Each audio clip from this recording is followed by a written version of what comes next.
Queremos agradecer a la iglesia Shaddai y a su pastor que nos haya cedido, que nos haya prestado este lugar para estar con ustedes. Para nosotros realmente una bendición muy grande conocer nuestros hermanos en Cristo, que a pesar de la distancia, a pesar de que nos separan miles de kilómetros, en el Espíritu somos uno en Cristo Jesús. Nosotros venimos de la vieja Europa, del lugar donde salió el Evangelio hace centenares de años. Y salieron de Europa, desde Alemania, desde Inglaterra, desde Irlanda, desde muchos países de Europa, incluido Suiza también, misioneros que fueron por todas partes del mundo llevando el Evangelio. Nosotros que tenemos un idioma en común, que es uno de los idiomas más hablados del mundo después del chino y probablemente también del inglés, tenemos una Biblia que nos une, porque cuando la leemos en el idioma materno, en el idioma que hemos aprendido prácticamente desde nuestra infancia. Y siempre le estaremos tremendamente agradecidos a aquellos hombres que jugándose la vida y en algunos casos dieron su vida para que nosotros tuviéramos en el día de hoy la palabra de Dios en nuestro idioma. Hoy en día es normal que en cualquier casa de cualquier creyente puedan haber 2, 3, 4, 5 o más Biblias, ¿verdad? Si ustedes, por ejemplo, observan los devocionales, y creo que aquí hay alguna gente que ve los devocionales, siempre verán a mis espaldas, en la parte más arriba de la estantería, un montón de Biblias, ¿verdad? Y es que es normal tener hoy en día Biblias en nuestras casas, diferentes versiones, diferentes tamaños, ¿verdad? Y hay tantas que ya uno ya no sabe ni cuál comprar. Que si la Biblia de la plenitud, la Biblia del varón, la Biblia de la mujer, la Biblia de este, la Biblia del otro. Y es una bendición el poder tener la palabra de Dios en nuestras manos, en nuestro propio idioma. Pero antaño, no hace mucho tiempo, era un delito, era condenado bajo pena de muerte. Y muchos hermanos nuestros dieron su vida para que pudiéramos tener la palabra de Dios en nuestro propio idioma. Y no tuviéramos que recurrir a sueños, ni a visiones, ni a mí me parece, yo siento, yo creo, sino ¿qué es lo que dice nuestro Dios?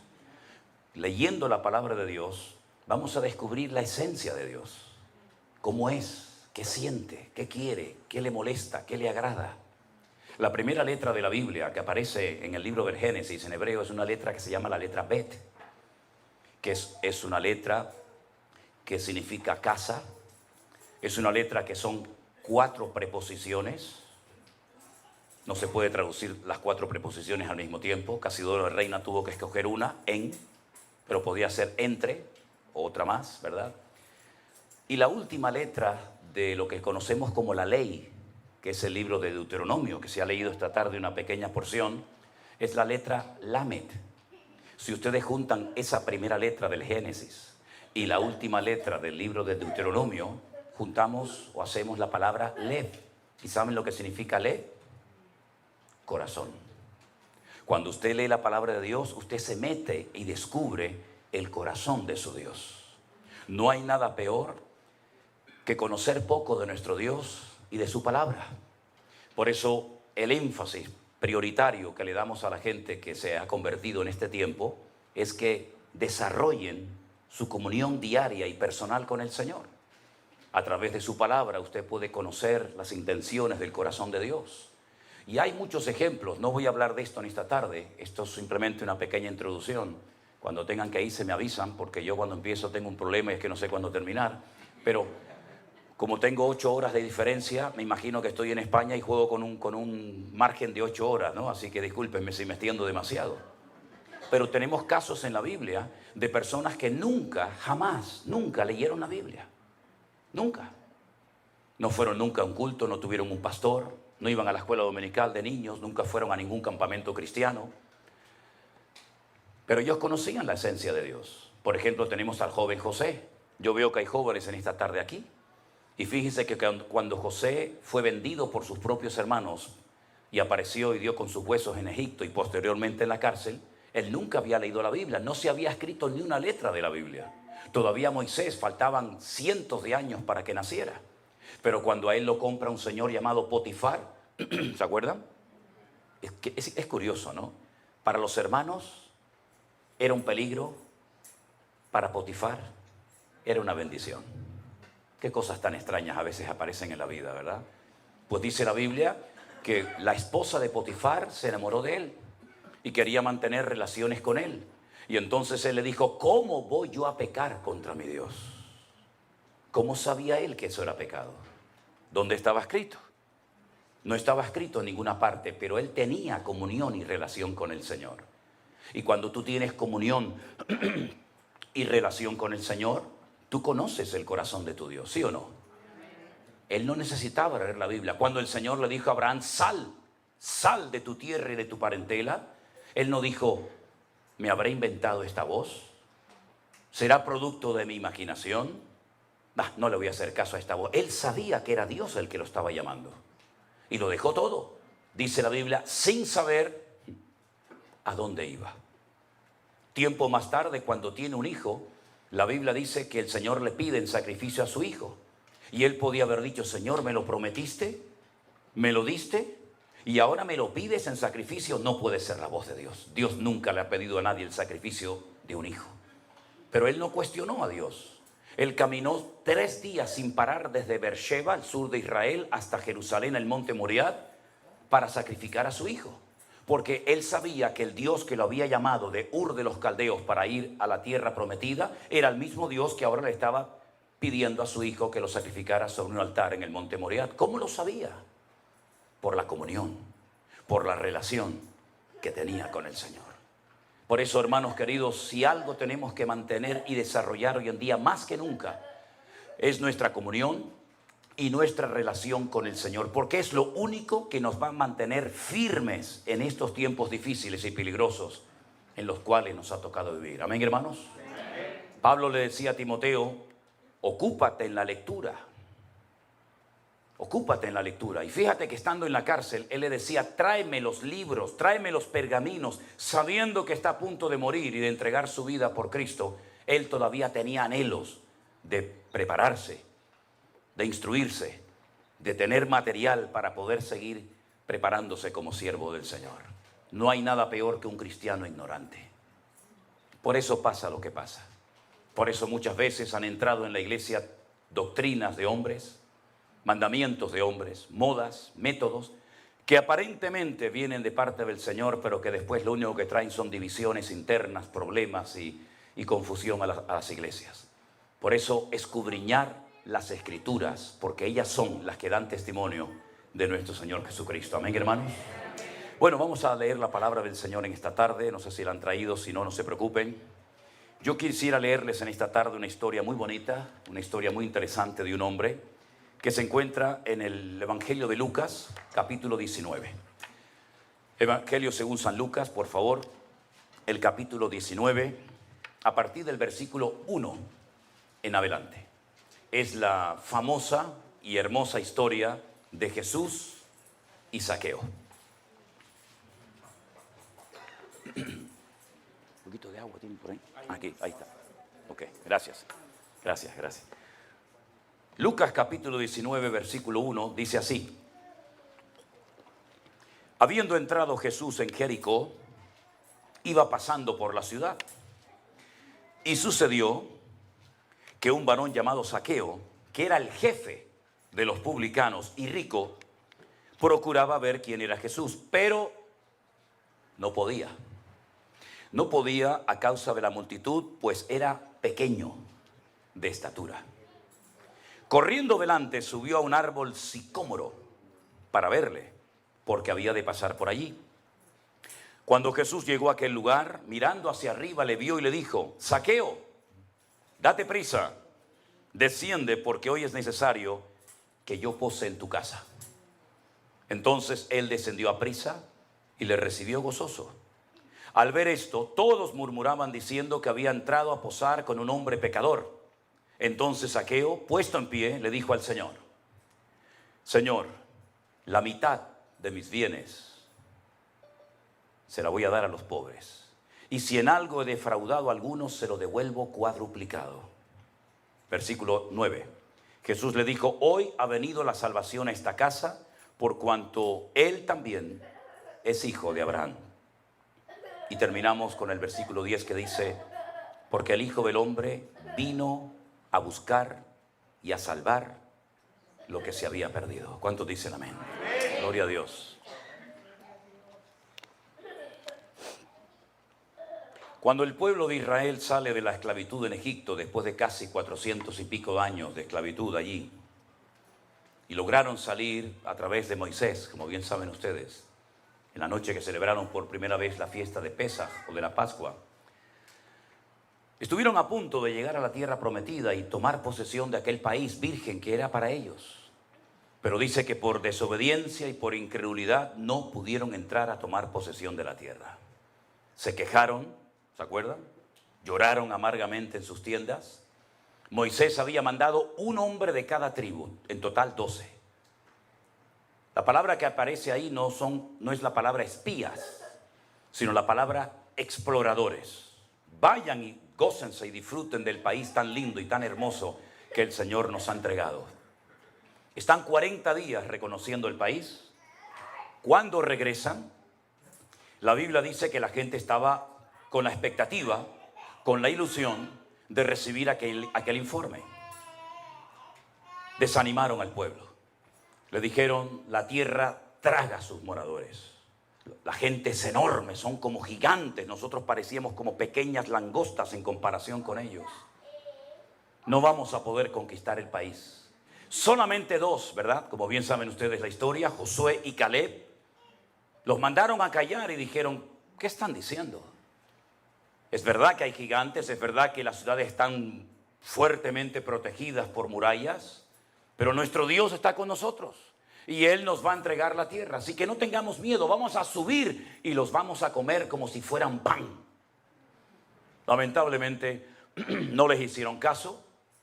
El Señor les dijo, 40 días habéis estado recorriendo la tierra a día por año. 40 años dando vueltas en el desierto hasta que toda esta generación de incrédulos desaparezca y Dios levante una nueva y fresca generación sin vuestros temores, vuestros traumas, vuestros complejos, y que se atrevan a tomar posesión de la tierra que fluye leche y miel, la tierra de Canaán.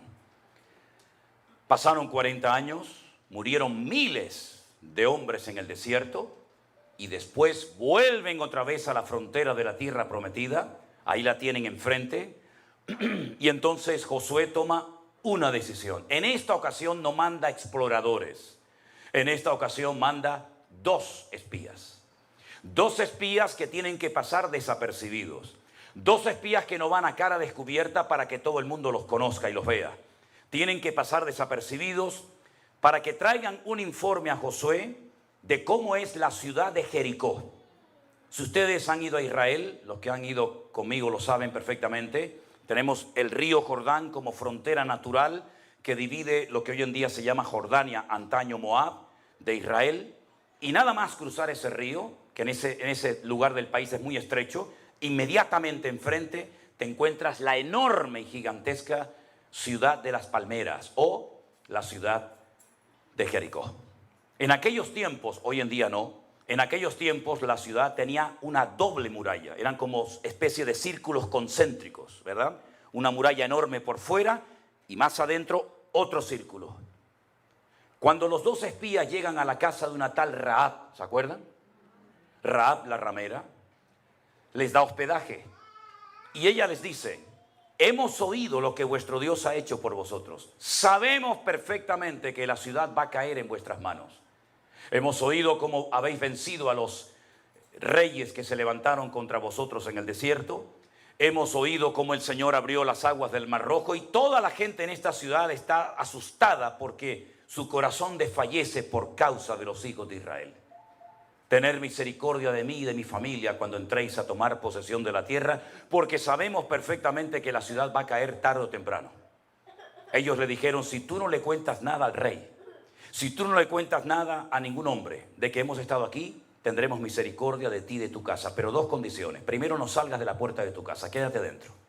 Si quieres que alguien más se salve contigo, tu padre, tu madre, tus hermanos o quien sea, que estén dentro de la casa contigo. Segundo, este cordón, esta tela, este trapo de color grana o rojo, lo vas a atar en la ventana para que cuando entremos a tomar posesión de la tierra, la gente sepa que en esa casa no tienen que entrar a herir, a matar a nadie, sino que ahí vives tú. Así fue. Todos conocemos la historia. Después de días y días de dar vueltas, la ciudad cae y las murallas de Jericó, según los arqueólogos, que les llamaron mucho la atención. No cayeron según la posición de las piedras de adentro hacia afuera, ni tampoco de afuera hacia adentro se cayeron, sino que todavía tenemos en nuestra retina las imágenes de cómo cayeron las famosas Torres Gemelas. ¿Te acuerdan? Se desmoronaron, cayeron de arriba abajo, porque no era una obra del hombre. Era una obra, una intervención divina y sobrenatural. Las piedras se desplomaron sobre sí mismas y todas las murallas cayeron, excepto la casa de Rahab, la ramera, que dice el libro del Génesis que ella vivía, su casa estaba entre un muro y el otro muro, en medio ella vivía. Toda la ciudad se desmoronó, pero su casa permaneció, porque la Biblia declara y dice: caerán a tu lado 1000 y 10.000 a tu diestra, mas tú no caerás, por cuanto has puesto tu confianza en el Señor tu Dios. Eso fue lo que pasó. Aleluya. Tremendo, tremendo. Esa ciudad cayó. Fue la primera conquista importante de la tierra prometida, y de ahí en adelante fueron tomando posesión de la tierra hasta llegar hasta la frontera, hasta el norte, que le tocó en posesión a la tribu de Dan. De ahí que se diga desde Dan, ¿verdad? Desde Dan hasta Berseba, desde el norte hasta el sur. En esta ciudad, que fue conquistada no por una estrategia humana, no por un método humano, sino por la voluntad y el poder de Dios, es donde el Señor Jesucristo se encuentra ahora. Este pasaje de Lucas capítulo 19 acontece en la ciudad de Jericó. Y es en la ciudad de Jericó donde hay un pequeño hombre de una estatura muy, muy pequeña llamado Zaqueo, que es el jefe de todos los publicanos y además un hombre tremendamente rico. Los publicanos en aquella época eran personas odiadas. Nadie quería tener contacto y comunión con los publicanos. Ellos no eran romanos. Los publicanos no eran extranjeros, por lo menos en Israel. Eran judíos que se pasaron al bando contrario, al bando del enemigo, y se encargaban de recaudar los impuestos para el enemigo, y al mismo tiempo se llenaban los bolsillos. Y por eso se enriquecían de una manera injusta. Este es el jefe de todos ellos. Uno de los peores insultos que se te podía decir en aquella época a un hombre era llamarte publicano, que es lo mismo que traidor. Traidor, recaudando, sacando el dinero, robándonos el dinero, nuestros ahorros, nuestros recursos, para dárselos al imperio romano, al enemigo.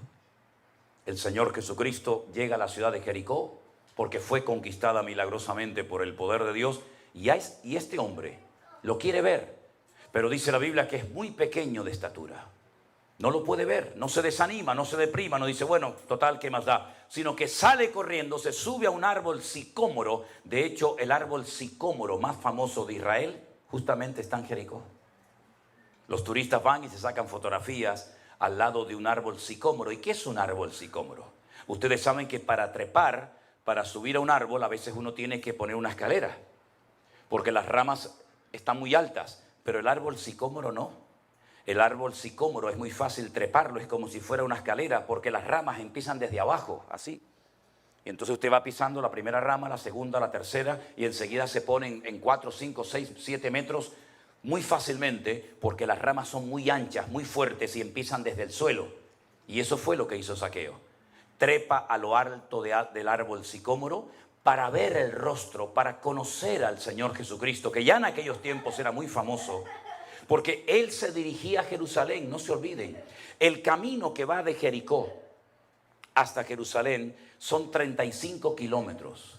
Era el camino por el que iban los sacerdotes. Los sacerdotes vivían en Jericó, y cuando les tocaba subir a Jerusalén una semana a ministrar, salían por ese camino, llegaban a Jerusalén, y a la semana volvían a su casa y subía otro turno de sacerdotes. Se conocía como el camino de la sangre, porque la gente sabía que los peregrinos iban con sus diezmos, con sus ofrendas, con sus aportaciones a la casa de Dios, y entonces los ladrones se apostaban en el camino para saltearlos. La famosa historia del samaritano, ¿se acuerdan? El buen samaritano, ¿dónde se lleva a cabo? Ese hombre que es herido, que casi lo matan, en el camino que desciende de Jerusalén hasta Jericó. Zaqueo lo que hace es que está esperando pacientemente para ver el rostro del Señor Jesucristo, y para sorpresa de él, Jesús nos sigue de largo, sino que se detiene al pie del árbol y le dice: Zaqueo. Fijaros que lo llamó por su propio nombre. Es que nuestro Dios conoce absolutamente todo. No le tuvo que decir: ¿qué haces allá arriba? ¿Cómo te llamas? ¿Cuánto tiempo llevas allá arriba? Es que lo que nadie sabe y conoce en esta vida, nuestro Dios lo conoce perfectamente. Él nos conoce desde el vientre de nuestra madre. Él sabía que tú ibas a nacer. No es casualidad que tú hayas nacido. Se quedaron millones de futuros o de posibles hermanos nuestros por el camino. Se quedaron por el camino millones de niñas como tú, pero no llegaron a la meta. Pero el Señor permitió que tú llegaras a la meta. Y cuando eras así, una cabecita prácticamente que hay que mirarla por un microscopio, tú llegaste porque el Señor te diseñó desde el vientre de tu madre para que tú vivieras de gloria en gloria, de victoria en victoria y de bendición en bendición. No es casualidad que hayas nacido. Al contrario, hay un propósito, hay una razón de ser. Si cuando no eras nada sin Cristo llegaste el primero a la meta, imagínate ahora que el Señor está contigo como poderoso gigante. Nadie te podrá hacer frente en todos los días de tu vida. ¿Cuántos dicen amén? El Señor Jesucristo le dice: baja, baja, baja, Zaqueo, ven. Yo hoy quiero comer en tu casa. Claro, para muchos fue un escándalo, porque hay personas, cristianas evangélicas también, que ya creen que lo saben todo. Tienen sus esquemas. Esto está bien hacerlo en la iglesia, pero esto no. Porque te educaron, te criaron como que tú eres el que controlas. Tú eres el que sabes. Y entonces, en cuanto se sale el programa del protocolo o del horario, o el predicador no sé qué, o el músico, enseguida nos ponemos nerviosos.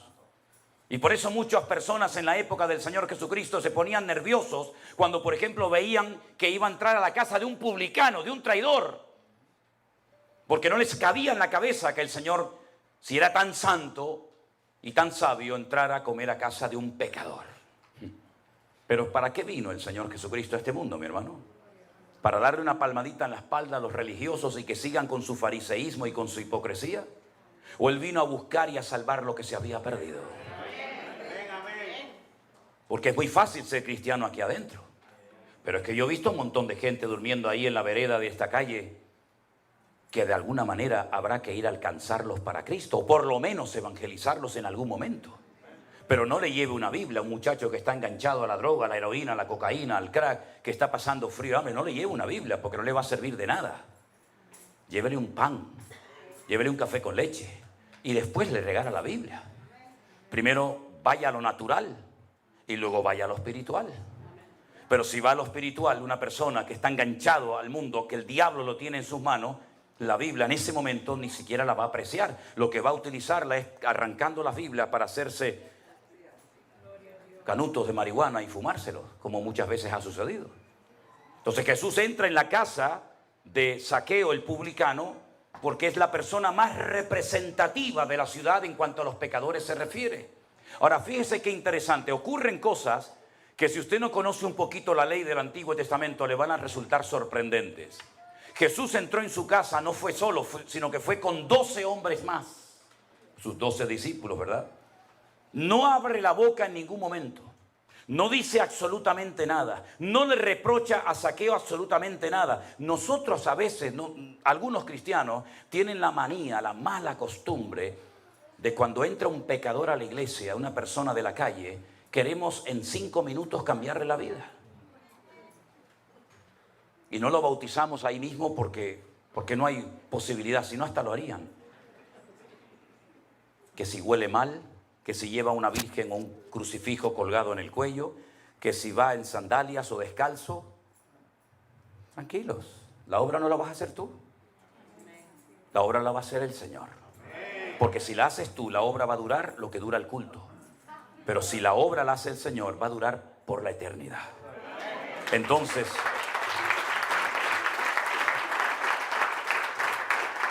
el Señor Jesucristo no abrió la boca. Podía haber dicho: Zaqueo, parece mentira. Somos judíos. Has ido a la sinagoga desde niño. Estás circuncidado como buen judío que eres. Y te has dedicado a servir al enemigo. ¿Qué has hecho con tu vida? La has tirado por la borda. No abrió la boca. Pero la presencia del Señor cambia a la gente. Y entonces hay un momento en la comida que Zaqueo, dice versículo 8, se pone de pie. Cuando una persona en la Biblia se pone de pie, es porque va a decir algo importante. Era la forma de la época. No había micrófonos, no había megafonía. Entonces un hombre, una mujer se ponía de pie y todo el mundo guardaba silencio, porque algo importante va a decir. Él se pone en pie y dice, Señor. Lo llama Señor. En hebreo hay dos palabras para la palabra Señor. Una es la palabra Baal. Sí, Baal. La del ídolo. Sí, Baal. Baal significa Señor. Lo que sería el Señor en minúscula para nosotros. ¿Me explico? En hebreo no existen mayúsculas y minúsculas. Baal es Señor. Por eso dice que Sara llamaba a Abraham mi Señor. Baalí. Pero la otra palabra que solamente se emplea para el Señor Dios Todopoderoso es la palabra Adonai o Adoní, que es mi Señor. Y si usted lee el Nuevo Testamento en la versión hebrea, dice Adoní, mi Señor, no Baal, sino Adoní, lo está reconociendo como el Señor. Luego ya empezamos bien. Le llama Señor, lo reconoce como el Señor, lo reconoce como el Creador, lo reconoce como el amo de su vida y entonces añade la siguiente expresión. Señor, la mitad de mis bienes se la voy a dar a los pobres, la mitad. Imagínate tú, saca cuenta de todo lo que tienes y dice, bueno, tengo $1.000.000 en cosas. La mayoría de ustedes tienen eso, ¿no? La mitad, $500.000 se lo voy a dar a los pobres, pero es que no te lo van a devolver. Es que no lo puedes dar con intereses. Bueno, es una inversión. Les doy $500.000 y recibo a los 6 meses 700.000. No. Se lo voy a dar desinteresadamente. La mitad de mi patrimonio se lo voy a dar a los pobres. Algunos dirán, pero esto es una locura. ¿Qué le pasó a este hombre? Es que cuando Cristo entra en un hogar, uno hace locuras para el Señor. La mitad de mis bienes se la voy a dar a los pobres. Y escucha, y si en algo he defraudado, tú sabes que has defraudado, Zaqueo. Tú sabes que esa riqueza no vino de trabajar. Muy poca gente se hace rica trabajando, ¿eh? Discúlpenme. En España. Aquí no.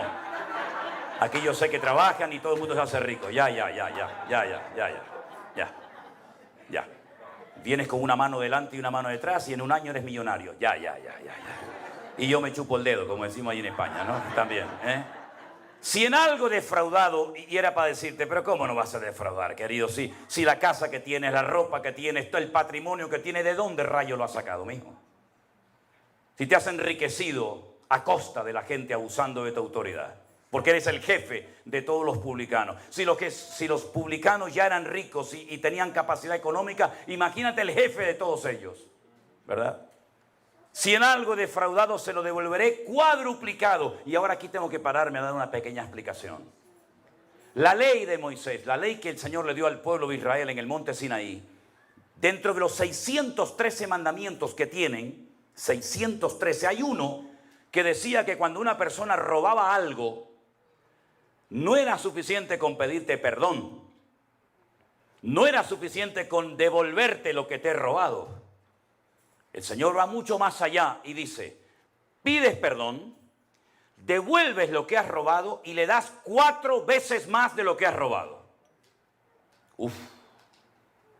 Tienes que demostrar que estás arrepentido. Porque si usted a mí, hermano, me ha robado y usted viene a mí y me dice, pastor, hermano, hermana, discúlpeme, quiero pedirle perdón porque el otro día le robé. Yo digo, sí, yo te perdono, pero dame lo que me robaste. Cristianos sí, pero tontos no. No te pases. Me robaste el otro día esto, me lo das. Yo te perdono siempre, pero no te pases un pelo conmigo. Me devuelves. Y en el cristianismo, Santas Pascuas. En el judaísmo no.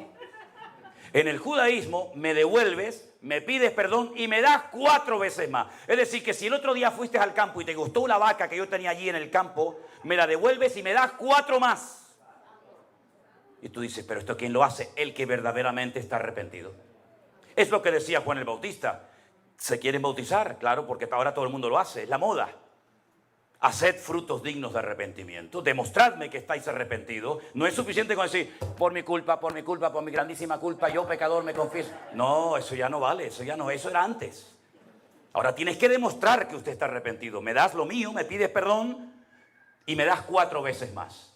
Por eso David robó una mujer y 4 de sus hijos los perdió. ¿Lo entienden? El que roba, 4 veces más. Ay, amigo, esto es serio, ¿eh? Es que el cristianismo es para hombres, no es para mequetrefes.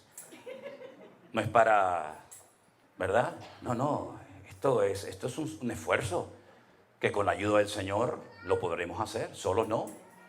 Entonces, cuando Zaqueo se levanta, reconoce públicamente que ha sido un ladrón, un sinvergüenza, que ha robado, que ha manipulado, que ha extorsionado, que ha destruido familias enteras, porque los publicanos iban acompañados de los romanos. Y cuando entraban a una casa, tiraban la puerta y decía, a ver, los impuestos.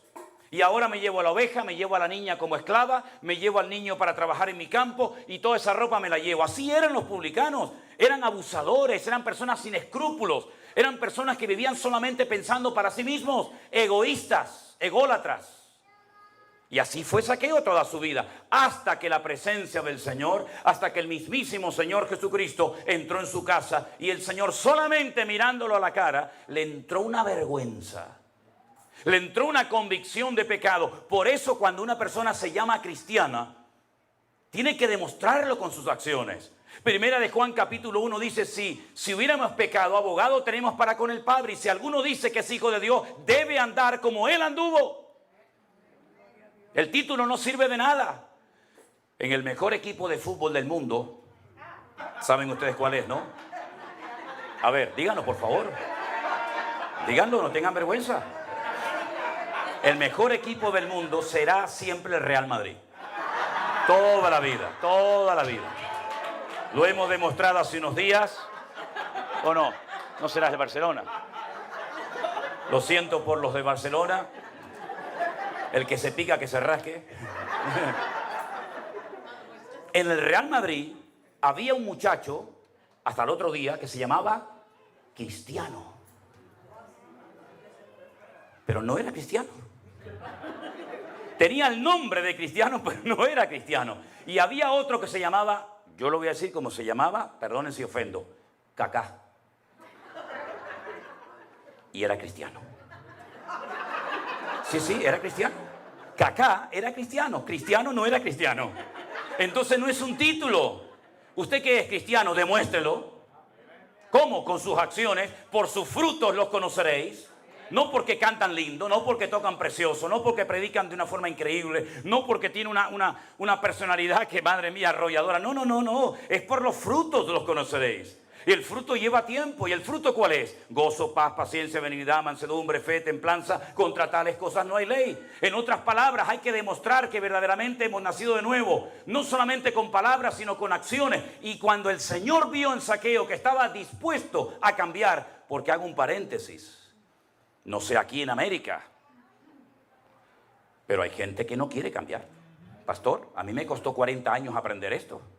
Yo creía que todo el mundo cuando escuchaba la palabra iban a cambiar, pero no, yo me engañé durante mucho tiempo a mí mismo. Hay gente en las iglesias que no quieren cambiar.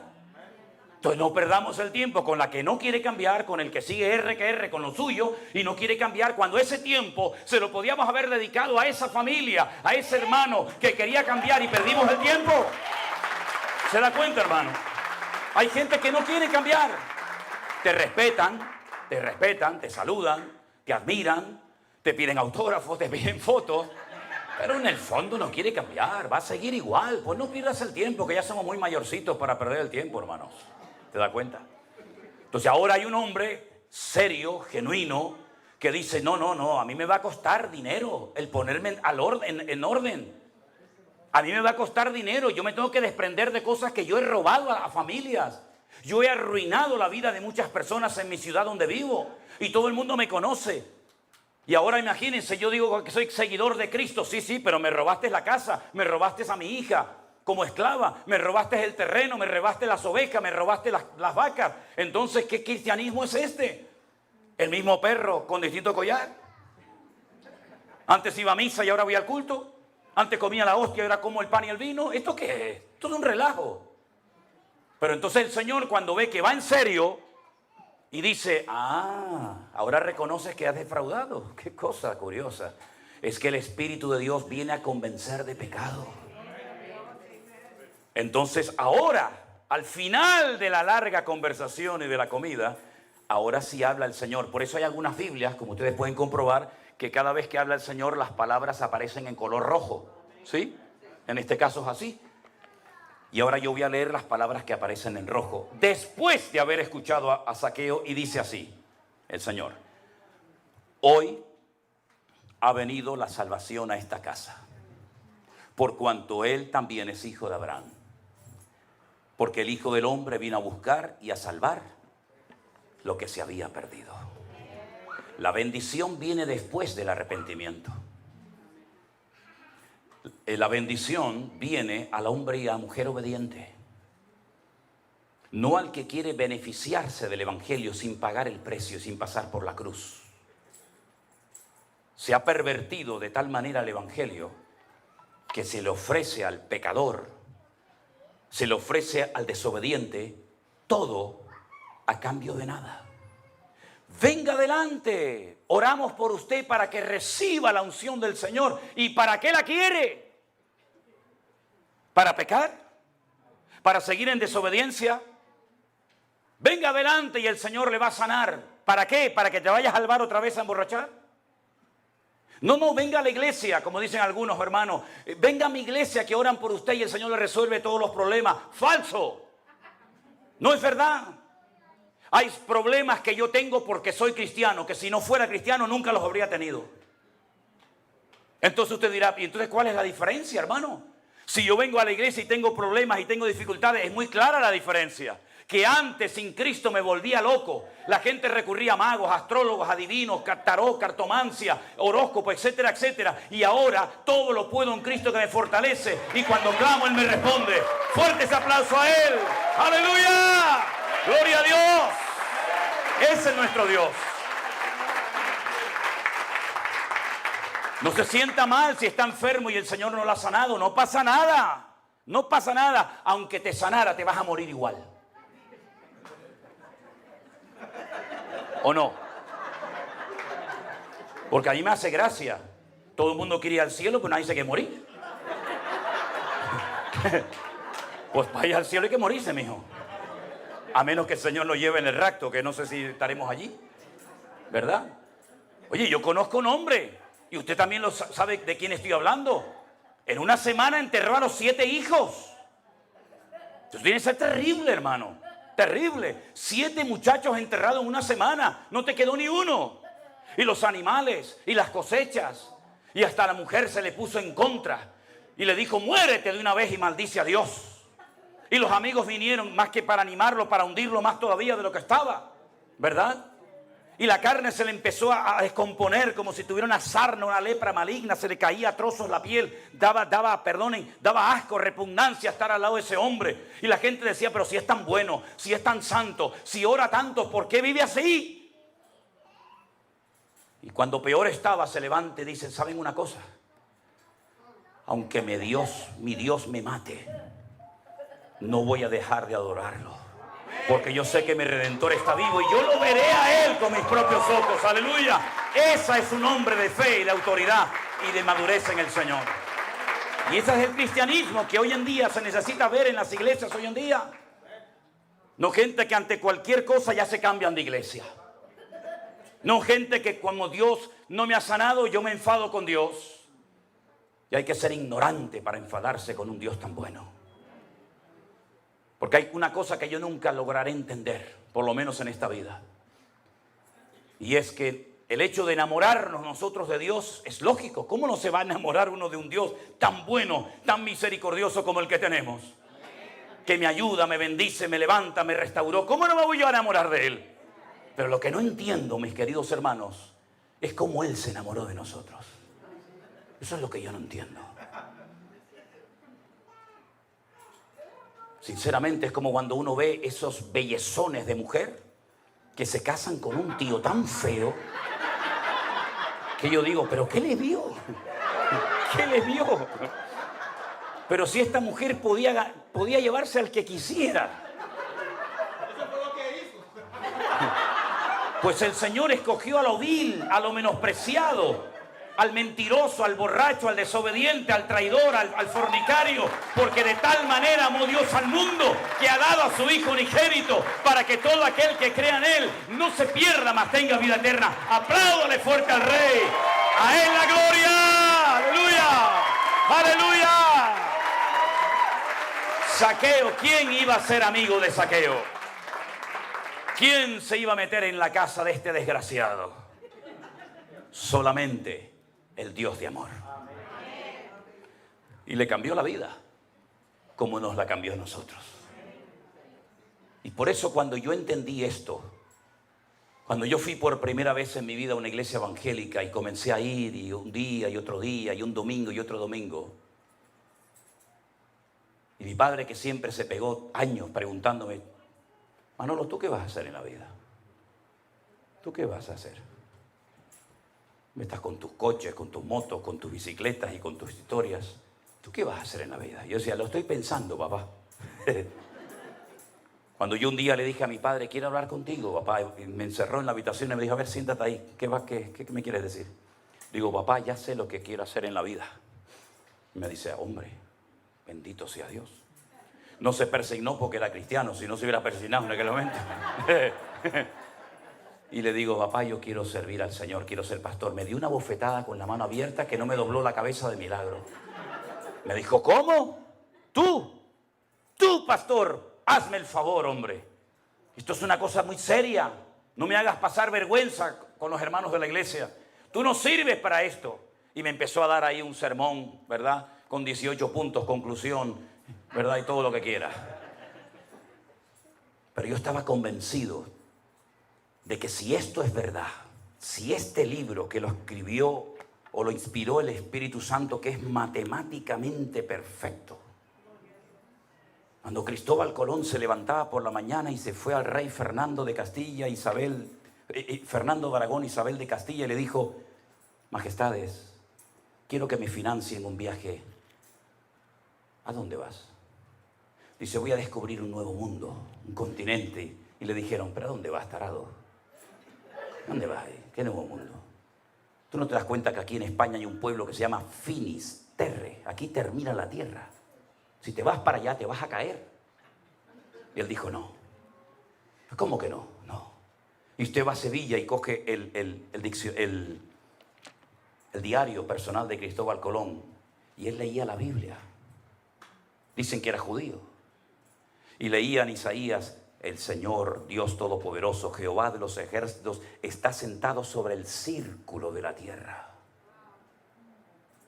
Y la gente decía: no es plana. Él decía: no, es un círculo. Porque si fuera plana, veríamos constantemente el sol ir de un lugar a otro. Pero cuando sale por el este y se oculta por el oeste, y mañana me levanto y lo vuelvo a ver por allí, tiene que ser redonda la tierra. Si fuera plana, siempre lo veríamos de un lado para otro. La tierra es redonda, majestad, porque la Biblia lo dice. Y cuando encontramos en la palabra de Dios consejos para la familia, para los solteros, las viudas, los casados, para todo el mundo. Cuando yo descubrí que Dios había hecho hombre, se había hecho carne, y había muerto por mí en una cruz y habían metido en una tumba. Y bueno, pues fue muy bueno. Y ahí terminó. No. Ahí es cuando empezó todo. Al tercer día dice la Biblia que fueron a buscarlo y no estaba, la tumba estaba vacía. Y no es que habían robado el cuerpo, no es que se habían equivocado de tumba, no, sino que había resucitado, dice la Biblia. Y la piedra no se movió para que él pudiera salir, sino ¿cómo va a salir? No. La piedra no se movió para eso. La piedra se movió para que tú entres y veas que la tumba está vacía. Cuando yo entendí eso, yo dije: Dios mío, esto es increíble. Que Dios murió por mí, que lo metieron en una tumba. Yo he estado docenas de veces en la tumba donde Jesús estuvo enterrado, allí en Jerusalén. Y nunca olvidaré cuando un día dentro de la cueva donde José de Arimatea la había labrado para prepararse su sepultura y la de su familia, una hermana me dice: pero hermano, ¿qué venimos a ver aquí? Y le digo: aquí, nada. Y me dice: ¿cómo que nada? Digo, ¿se imagina que estuviera ocupada? ¿Se imagina? Yo le puedo llevar al que quieran a la tumba del rey David. Digo, mira, ahí está David Hamelech, el rey de Israel, el dulce cantor de Israel. Venga, te voy a enseñar la tumba de Abraham. ¿Quieres ver la tumba de Adán y Eva? ¿Quieres ver la tumba del patriarca Jacob, Isaac? Ven, te la enseño. ¿Quieres ver dónde está enterrada Raquel? ¿Quieres ver dónde está encerrado Zacarías? Yo te llevo. ¿Quieres ver la tumba de José? Pero la tumba de Jesús está vacía. Cuando yo dije, si esto es verdad, se lo tengo que contar a todo el mundo. Porque no todo el mundo sabe esta historia. Saben la historia de Semana Santa, de la religión muerta y vacía. Que tienen que llevarlo a cuestas. Que tienen que sacarlo y meterlo cuando no llueve. Porque cuando llueve, cuidado que se mojan y se echan a perder las estatuas. Tuvimos hace poco en una de las 7 islas Canarias, en una pequeñita que se llama La Palma, un volcán que hacía 50 años que no explotaba. Así, de la noche a la mañana, en décimas de segundo, ¡pum!, explotó el volcán. 3.000 casas las destruyó en pocos días. Carreteras, colegios, fincas, terrenos, invernaderos. No destruyó toda la isla por la gracia y la misericordia de Dios.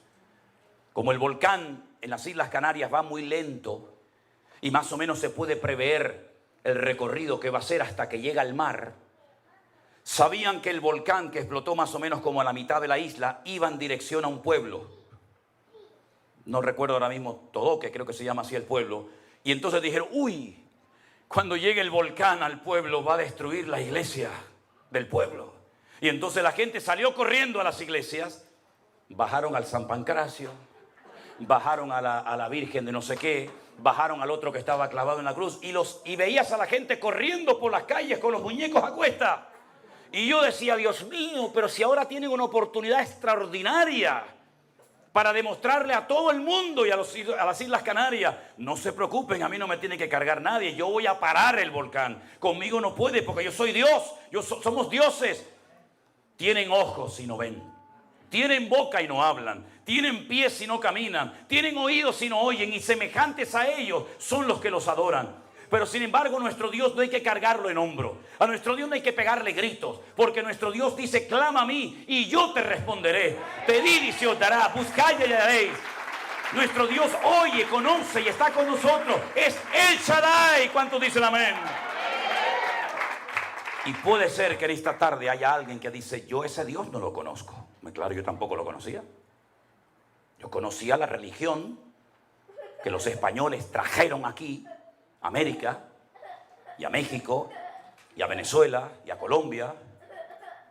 Yo conocía esa religión que venía con la ley, con la orden debajo del brazo de los reyes de España, que conquistaran la tierra, tomaran posesión de ellas, y los que se resistieran y no se quisieran convertir al catolicismo, le cortaran el cuello.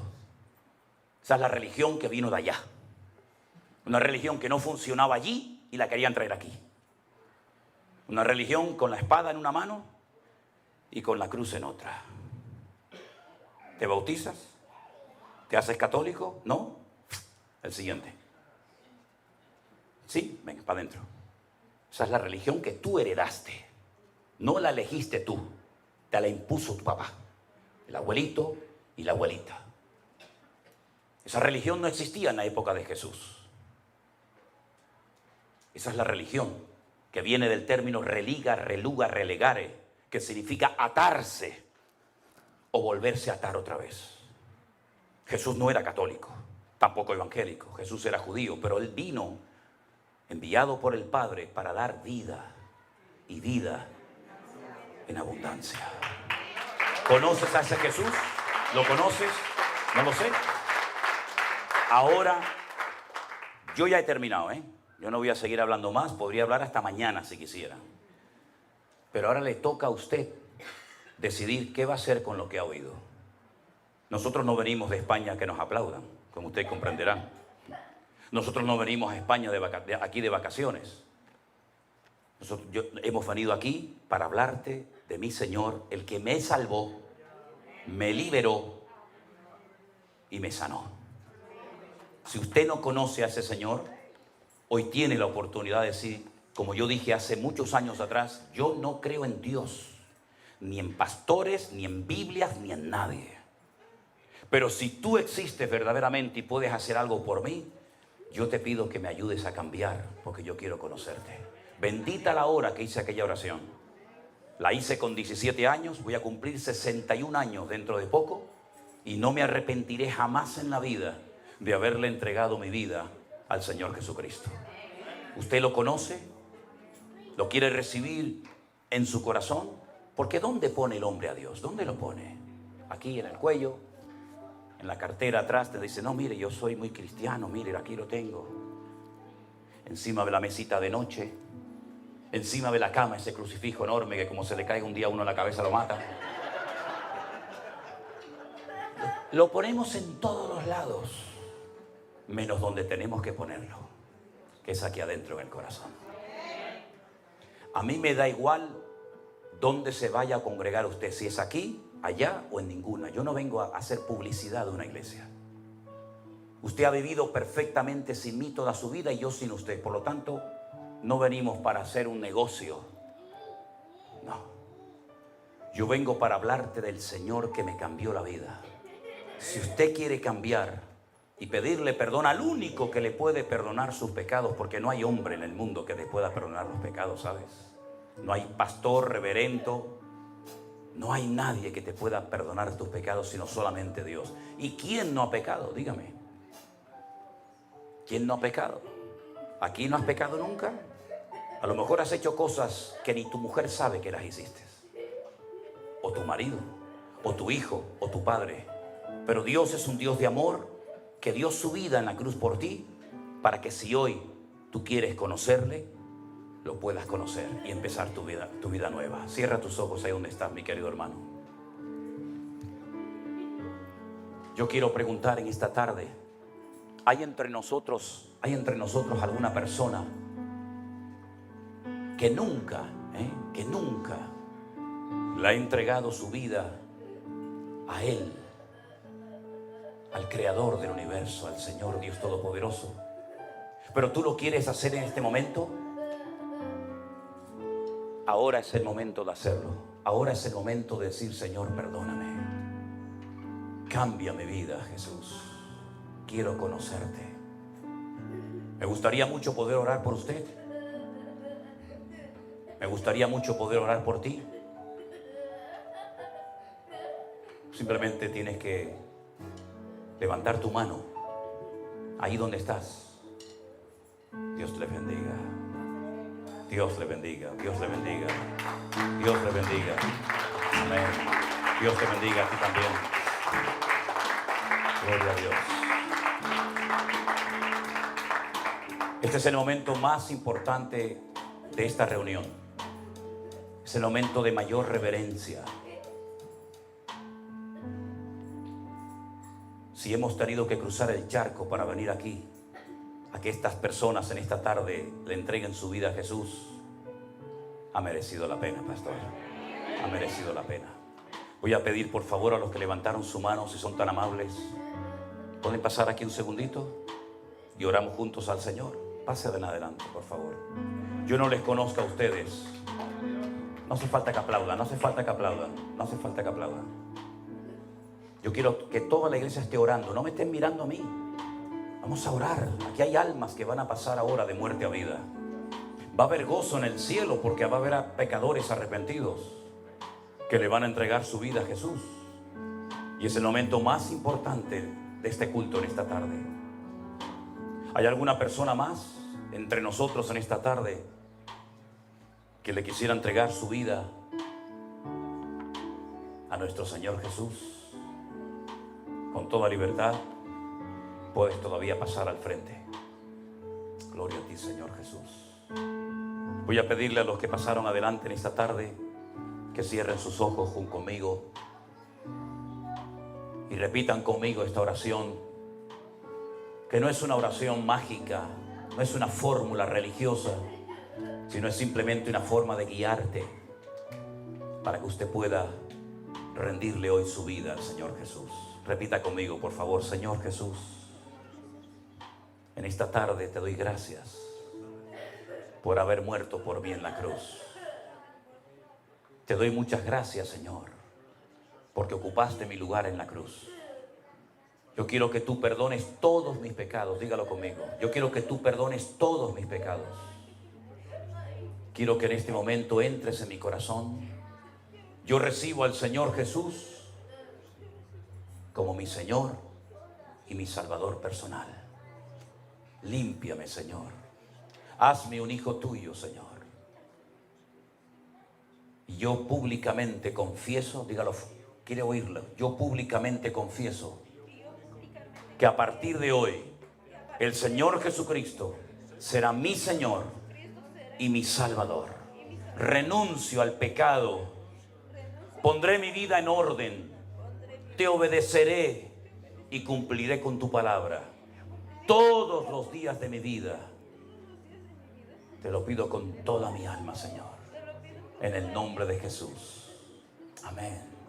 Quiero orar por ustedes en esta tarde y pido a la iglesia que se unan a mí y oremos por ellos. Padre, en el nombre de Jesús, soberano Dios del cielo y de la tierra, te pido que tú bendigas a estas personas que en esta tarde han sentido en su corazón pasar al frente en esta plataforma de esta iglesia y públicamente confesarte delante de los hombres. Tu palabra, tu promesa dice que cuando alguien en la tierra te confiesa delante de los hombres, tú también le confesarás en aquel día delante de tu Padre, Señor. Pero también dice tu palabra que todo aquel que se avergonzare de ti en la tierra y no se atreva a confesarte, tú también te avergonzarás de él en la otra vida. Pero gracias, Señor, porque hoy hay gozo en los cielos.